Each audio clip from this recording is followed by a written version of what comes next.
สวัสดีครับวันนี้เราจะมาคุยกันถึงเรื่องการปลูกดาวเรืองกันครับมาดูกันว่าการเดินทางจากเมล็ดพันธุ์เล็กๆเนี่ยจะกลายเป็นทุ่งดอกไม้สีทองอารามได้ยังไงบอกเลยว่าเป็นการเดินทางที่คุ้มค่ามากๆครับคือต้องบอกว่าสำหรับคนไทยแล้วเนี่ยดาวเรืองไม่ใช่แค่ดอกไม้สวยๆธรรมดานะครับแต่มีความหมายที่ลึกซึ้งมากสีเหลืองทองของดอกดาวเรืองเนี่ยเขาเปรียบกันว่าเป็นเหมือนเงินเหมือนทองเลยนะการปลูกไว้ที่บ้านก็เลยมีความเชื่อกันว่าจะช่วยเสริมมงคลเรียกทรัพย์สินเงินทองเข้ามาทำให้การงานรุ่งเรืองเฟื่องฟูครับเอาละครับมาเริ่มกันที่ก้าวแรกสุดของการเดินทางครั้งนี้เลยหัวใจสำคัญเลยนะครับของการที่จะได้ดอกดาวเรืองสวยๆเนี่ยมันก็ต้องเริ่มจากต้นกล้าที่แข็งแรงสมบูรณ์นี่แหละครับช่วง18วันแรกนี่คือต้องดูแลเหมือนลูกอ่อนเลยครับพอเมล็ดเริ่มงอกในช่วง 3-5 วันแรกเนี่ยเราต้องช่วยประคบประหงมหน่อยด้วยการพรางแสงให้เขาสัก 80%พอเข้าวันที่ 5-7 ใบเลี้ยงเริ่มออกมาแล้วก็ค่อยๆลดที่พรางแสงลงเหลือ 50% ให้เขาปรับตัวจนกระทั่งใบจริงคู่แรกโผล่มาทักทายในสัปดาห์ที่ 2นั่นแหละครับสัญญาณว่าเขาพร้อมจะสู้แดดแล้วก็ย้ายออกแดดเต็มที่ได้เลยพออายุได้สัก 15-18 วันลองแอบดูใต้ถาดเพาะถ้าเห็นรากเดินเต็มแน่นแล้วก็แปลว่าเขาพร้อมย้ายบ้านแล้วครับพอต้นกล้าของเราแข็งแรงปุ๊บก็ถึงเวลาหาบ้านใหม่ที่สมบูรณ์แบบให้เขาแล้วครับซึ่งการเตรียมบ้านหรือเตรียมดินเนี่ยก็เป็นอีกขั้นตอนที่สำคัญมากๆเลยนะแล้วบ้านแบบไหนล่ะที่ดาวเรืองชอบอย่างแรกเลยคือต้องมีแดดส่องถึงวันละ6ชั่วโมงเป็นอย่างน้อยครับ2คือดินต้องโปร่งระบายน้ำได้ดีอันนี้สำคัญมากนะน้ำขังแฉะไม่ได้เด็ดขาดไม่งั้นรากจะเน่าเอาได้ง่ายๆ3คือค่า pH ของดินควรจะอยู่กลางๆค่อนไปทางกรดนิดๆครับและสุดท้ายก่อนจะปลูกเนี่ยให้เราเตรียมดินด้วยการผสมปุ๋ยหมักหรือปุ๋ยคอกแล้วพรวนดินตากแดดทิ้งไว้สักอาทิตย์2อาทิตย์วิธีนี้จะช่วยฆ่าเชื้อโรคในดินแล้วก็ทำให้ดินร่วนซุยสุดๆเลยและนี่คือกฎทองที่ต้องจำให้ขึ้นใจเลยนะครับ30เซนติเมตรคือระยะห่างที่เป๊ะที่สุดทั้งระหว่างต้นด้วยกันเองแล้วก็ระหว่างแถวด้วยตัวเลขนี้ไม่ใช่แค่กะเอานะครับแต่มันคือการเว้นที่ให้เขาได้หายใจได้มีพื้นที่ส่วนตัวอากาศจะได้ถ่ายเทสะดวกลดความเสี่ยงเรื่องโรคจากความชื้นแถมยังช่วยให้ทุกต้นเนี่ยได้รับแสงแดดอย่างเต็มที่เท่าๆกันด้วยครับมาถึงวิธีย้ายปลูกกันบ้างแนะนำให้ทำช่วงเย็นๆนะครับแดดร่มลมตกแล้วต้นไม้จะได้ไม่เครียดมากเริ่มจากขุดหลุมตามระยะ30เซนติเมตรที่เราคุยกันไว้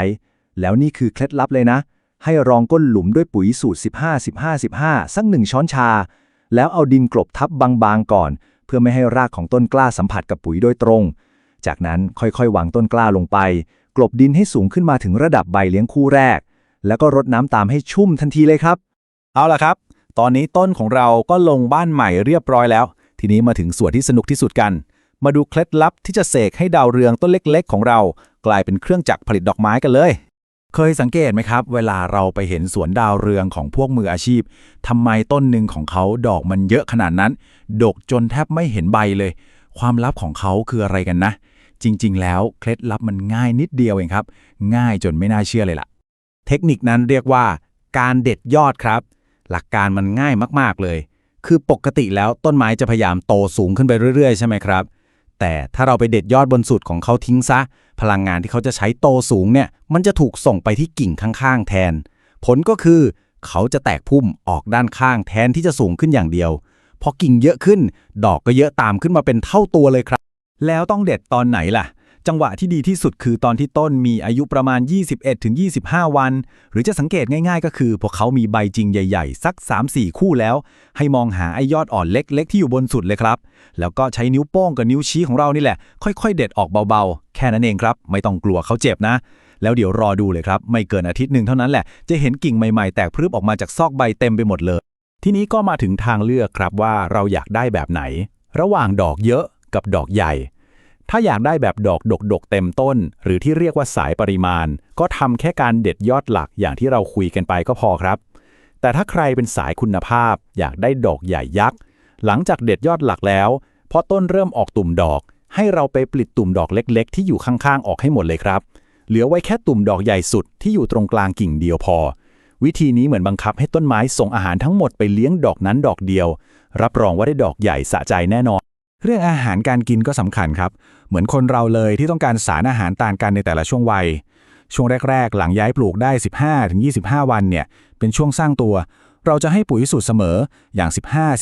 15-15-15เพื่อบำรุงต้นบำรุงใบให้แข็งแรง แต่พอเข้าช่วงวันที่ 35 ถึง 45 ซึ่งเป็นช่วงที่เขาเริ่มสร้างดอกแล้ว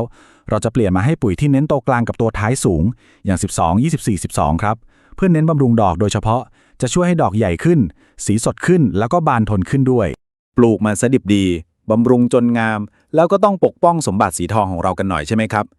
มันก็เหมือนเลี้ยงลูกนั่นแหละ พอเขาโตแล้ว เราก็ต้องคอยดูแลปกป้องเขาจากศัตรูรอบด้าน ศัตรูตัวร้ายที่สุดของดาวเรืองก็คือโรคเหี่ยวนี่แหละครับ ซึ่งมันมีอยู่ 2 แบบที่ต้องแยกให้ออกนะ แบบแรกคือเหี่ยวเขียว อันนี้เกิดจากแบคทีเรีย อาการคืออยู่ดีๆก็เหี่ยวฟุบลงไปเลยทั้งที่ใบยังเขียวสดอยู่ ลองตัดก้านไปแช่น้ำดูจะเห็นมีเมือกขาวๆไหลออกมาเลยครับ ส่วนอีกแบบคือเหี่ยวเหลือง อันนี้เกิดจากเชื้อรา อาการจะค่อยๆมา ใบจะเริ่มเหลืองก่อน แล้วค่อยๆเหี่ยวลงช้าๆพอเอาไปแช่น้ำจะไม่มีเมือก การแยก 2 โรคนี้สำคัญมากนะครับ เพราะว่าวิธีจัดการมันต่างกันโดยสิ้นเชิง นอกจากโรคแล้วก็มีเหล่าแมลงตัวจิ๋วแต่แสบอีกครับ ที่เจอบ่อยๆก็มีเพี้ยไฟที่ทำให้ยอดอ่อนหงิกงอ เจ้าหนอนชอนใบที่เหมือนศิลปินชอบมาวาดแผนที่บนใบไม้ของเรา แล้วก็ไรแดงที่คอยดูดน้ำเลี้ยงจนใบเป็นจุดด่างๆ แต่ละตัวก็มีวิธีรับมือเบื้องต้นที่แตกต่างกันไปครับ แต่แน่นอนครับว่าการไว้ดีกว่าแก้ใช่ไหมครับวิธีป้องกันที่ดีที่สุดก็คือ สร้างสภาพแวดล้อมที่ไม่เอื้อให้เกิดปัญหา อย่างเช่น การรดน้ำที่โคนต้นแทนที่จะรดบนใบเพื่อลดความชื้นสะสม การเว้นระยะห่าง30 เซนติเมตรที่คุยกันไว้ก็ช่วยเรื่องอากาศถ่ายเทได้เยอะ และที่สำคัญถ้าเจอต้นไหนเป็นโรคต้องใจแข็งรีบถอนทิ้งทันทีเลยครับเพื่อป้องกันไม่ให้มันลามไปทั้งแปลงทั้งหมดนี้เป็นเรื่องง่ายๆแต่ช่วยได้เยอะจริงๆ และแล้วก็มาถึงช่วงเวลาที่คุ้มค่าที่สุดของการเดินทางครั้งนี้ครับ หลังจากที่เราดูแลเอาใจใส่กันมาอย่างดี ก็ถึงเวลาเก็บเกี่ยวรางวัลสีทองของเราแล้ว ลองดูภาพรวมการเดินทางทั้งหมดนี้สิครับ จากวันแรกที่เราเพาะเมล็ดผ่านมาแค่ 25 วัน เราก็ได้เด็ดยอดเพื่อเพิ่มจำนวนดอก พอถึงวันที่ 45 ก็เริ่มให้ปุ๋ยบำรุงดอก และในที่สุดเพียงแค่ 60-65 วัน หรือประมาณ 2 เดือนนิดๆเท่านั้น เราก็ได้ชื่นชมดอกดาวเรืองดอกแรกแล้ว เห็นไหมครับว่ามันเป็นการเดินทางที่เห็นผลลัพธ์ได้ชัดเจนจริงๆ พอตัดดอกมาแล้วก็อยากให้อยู่กับเรานานๆใช่ไหมครับ มาดูเคล็ดลับกันหน่อย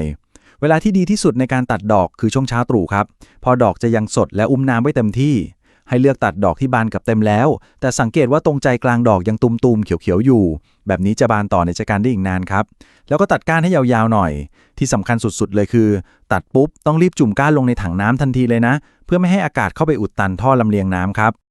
การได้เฝ้ามองเมล็ดพันธุ์เล็กๆเติบโตขึ้นมาเป็นดอกไม้ที่สวยงาม มันเป็นอะไรที่มากกว่าแค่การปลูกต้นไม้นะครับ มันสอนให้เรารู้จักการรอคอย การใส่ใจในรายละเอียดเล็กๆน้อยๆและสอนให้เราภูมิใจกับผลลัพธ์ที่มาจากความพยายามของตัวเอง